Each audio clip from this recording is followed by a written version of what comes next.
Hi நண்பர்களே, welcome to சனா சேவை மையம் யூடியூப் சேனல். நம்ம சேனலில் தற்போது என்ன செய்தி பார்க்க போகிறோம் அப்படின்னா, இந்திய அணுசக்தி நிறுவனத்தில் 122 காலி பணியிடங்களை நிரப்ப இருக்கிறாங்க. அது குறித்தான செய்தி தான் பார்க்க போகிறோம். அதுக்கு முன்னாடி நம்ம சேனலில் சப்ஸ்கிரைப் பண்ணாதவங்க சப்ஸ்கிரைப் பண்ணிக்கங்க. அணுசக்தி துறையின் கீழ் செயல்படும் இந்திய அணுசக்தி நிறுவனம் இந்தியாவின் முதன்மையான பொதுத்துறை நிறுவனமாக இருக்குது. நிறுவனத்தில் தற்போது பல்வேறு பிரிவில் காலியாக உள்ள டெபுட்டி மேனேஜர் மற்றும் ஜூனியர் இந்தி மொழிபெயர்ப்பாளர் ஆகிய பதவிகளுக்கு ஆட்கள் தேர்வு செய்யப்படுறாங்க. MBA பொறியியல் டிகிரி மற்றும் இந்தி மொழி படித்தவர்கள் இந்த வாய்ப்பை பயன்படுத்தி கொள்ளலாம். பணியிடத்தின் விவரங்களை பொறுத்தளவில் டெபுட்டி மேனேஜர் HR 31 காலி பணியிடம், டெபுட்டி மேனேஜர் F&A 48 காலி பணியிடம், டெபுட்டி மேனேஜர் C&MM 34 காலி பணியிடம், டெபுட்டி மேனேஜர் லீகல் 1 காலி பணியிடம், ஜூனியர் இந்தி மொழிபெயர்ப்பாளர் 8 காலி பணியிடம் என 122 காலி பணியிடங்கள் நிரப்புகிறாங்க. இந்த பணியிடங்களுக்கு வயது வரம்பு 27/11/2025 தேதியின்படி நிர்ணயிக்கப்பட்டிருக்கு. 18 வயசுலேருந்து 30 வயசுக்குள்ளே டெபுட்டி மேனேஜர் பதவிக்கு இருக்கணும். அதே போன்று மொழிபெயர்ப்பாளர் பதவிக்கு குறைஞ்சபட்சம் 21 வயதுலேருந்து 30 வயது வரை இருக்கணும்.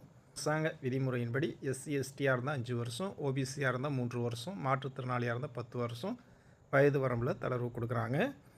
கல்வி தகுதியை பொறுத்தளவில் டெபுட்டி மேனேஜர் பதவிக்கு ஏதேனும் ஒரு டிகிரியுடன் 2 ஆண்டு MBA முடிச்சிருக்கணும். 2 வருட முதுகலை PG டிப்ளமோ மேலாண்மை முதுகலை பட்டம் படிச்சிருக்கணும். MSW அல்லது ஒருங்கிணைந்த MBA முடிச்சிருக்கணும். பட்டப்படிப்பை 60% மதிப்பெண்களுடன் தேர்ச்சி பெற்றிருக்கணும். HR பிரிவிற்கு மனிதவள மேம்பாட்டு சார்ந்த பாடப்பிரிவிலும், நிதி பிரிவிற்கு நிதி CA, CMA, CFA ஆகியவற்றையும் பெற்றிருக்கணும். C&MM பிரிவிற்கு ஏதேனும் ஒரு பிரிவில் பொறியியல் டிகிரி படித்தவங்க விண்ணப்பிக்கலாம். சட்டப்பிரிவிற்கு LLB தேர்ச்சியுடன் பார் கவுன்சில் பதிவு செஞ்சுருக்கணும். அதே போன்று 3 ஆண்டு அனுபவம் இருக்கணும்.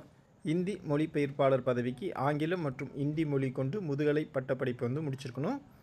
இந்த வேலைக்கான சம்பளம் என்ன அப்படின்னா, இந்திய அணுசக்தி நிறுவன டெபுட்டி மேனேஜர் பதவிக்கு தேர்வாகும் நபர்களுக்கு 56,100 மற்றும் 30,855 கொடுப்பனையுடன் மொத்தம் 89,955 ரூபா மாத சம்பளம் வழங்கப்படுது. இந்தி மொழிபெயர்ப்பாளர் பதவிக்கு 35,100 உடன் 19,470 கொடுப்பனை சேர்ந்து 54,870 ரூபா வழங்கப்படுது. மத்திய அரசு நிறுவனத்தில் உள்ள இந்த பணியிடங்களுக்கு 2 கட்ட தேர்வு முறை பின்பற்றப்படுது.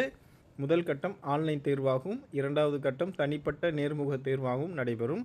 ஆன்லைன் தேர்வு என்பது மொத்தம் 120 நிமிடங்களுக்கு 120 கேள்விகளுடன் 2 பிரிவை கொண்டு நடைபெறுது. இதில் தேர்வாகும் நபர்களுக்கு நேர்காணலுக்கு அழைக்கப்படுவாங்க. நேர்காணலுக்கான விவரங்கள் பின்னர் அறிவிக்கப்படும். தேர்வானவர்களுக்கு இமெயில் மற்றும் குறுஞ்செய்தி மூலம் தகவல் பகிரப்படும். 100 மதிப்பெண்களுக்கு நேர்காணல் நடைபெறும். 2 கட்ட தேர்வு முறையின் மதிப்பெண்கள் இறுதி பட்டியலுக்கு கணக்கிடப்படும். மொழி பெயர்ப்பாளர்களுக்கு மட்டும் எழுத்து தேர்வு முதல்நிலை மற்றும் முதன்மை என 2 கட்டமாக நடைபெறும்.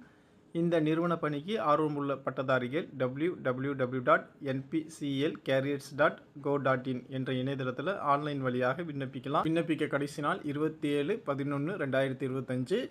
இதற்கான விண்ணப்ப கட்டணமாக 500 ரூபா செலுத்தணும்.